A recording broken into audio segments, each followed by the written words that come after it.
Not too long ago, I'd have needed a stack of charts 6 inches high to plan a trip like this.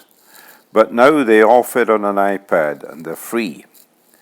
Here's the 234-mile leg from Yellowknife to Hepburn Lake. At the south end is Yellowknife, identifier CYZF on Great Slave Lake. To the north, you can see the Arctic Ocean. Zooming in, you can see Hepburn Lake and the Hepburn River.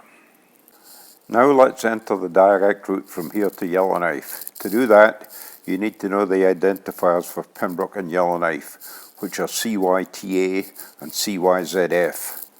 It tells us that's 1,609 nautical miles. But we need to stop for gas 2 or 3 times. The direct route takes us across northern Ontario, where there's a lot of nothing. So we'll have to stay a little further south to find an airport. We'll try for Geraldton, identifier CYGQ, as our first stop. That's 451 miles, so we can make that comfortably. The iPad says it should take 3 hours and 24 minutes. Now, if we zoom in to our departure at Pembroke, we find that the direct route takes us right through the restricted airspace around CFB Petawawa. They won't allow that, so we drag the route to the northeast a bit. We'll still fly over the restricted airspace at Chalk River, but that only goes up to 3,000 feet, so we'll be high enough by then. There's no other restricted airspace between here and Geraldton, so thanks to the wonders of GPS, we can route direct. We'll break off the route to Geraldton at Deep River and just return to Pembroke, flying around the restricted airspace to the west.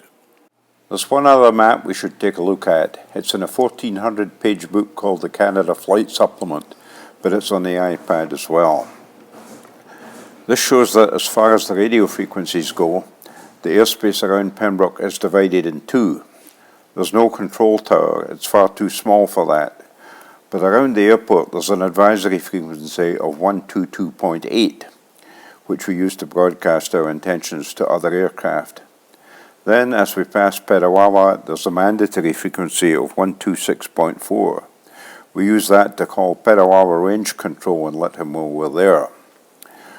We'll be using runway 35. It's the magnetic heading of the runway, 352 degrees, with the last digit dropped off.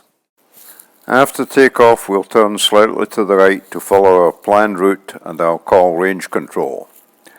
We'll climb up towards Fort William, then make the turn towards Geraldton as we cross that first waypoint.